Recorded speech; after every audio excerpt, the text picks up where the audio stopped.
ba mesure barrière oyo ya maladie yango ya COVID-19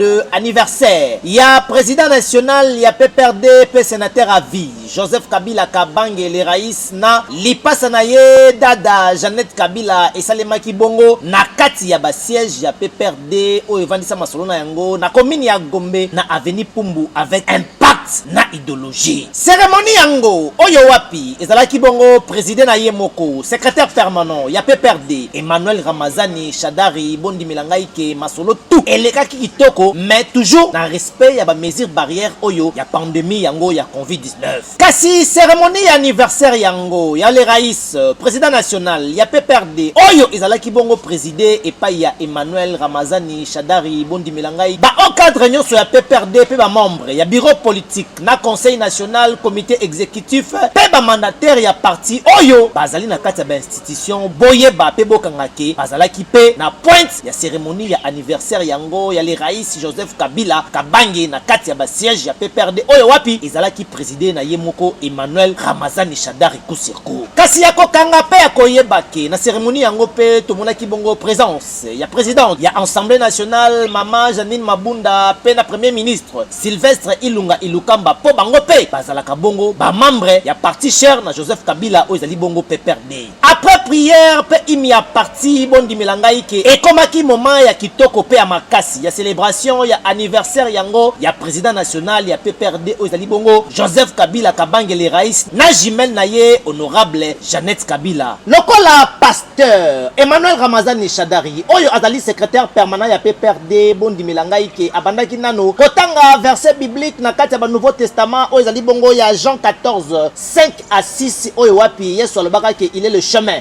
la vérité et la vie pe ayaki kopesa rema na yango pona kolobake Joseph Kabila Kabange le rais ayebaka bongo ko consacrer oyo ezali jeunesse na ye pona amélioration ya vie ya ba congolais surtout que ayebaki pe na ko tracer oyo ezali destin ya mboka na biso na koyeba déjà ko bwaka oyo ezali bongo ba base moko oyo makasi pe misala ya reconstruction ya mboka na biso oyo wapi ezali ko continuer tiba lelo kusirku Emmanuel Ramazani Shadari na maloba na ye ayebaki na kotalisa oyo ezali bongo emblématique réalisation ya leadership ya Joseph Kabila Kabange kobanda ayebaka kozwa pouvoir pe kino na passation ya pouvoir na ye pacification réunification démocratisation ya mboka na biso pe relance économique pe koyeba kofuta ba dette extérieure ebele lokola ya ba 14 milliards ya ba dollars pe ayebaka ko organiser 3 cycles électoraux. Bon nimelangai ke célébration ya anniversaire yango ya Joseph Kabila Kabange le rais président national ya PPRD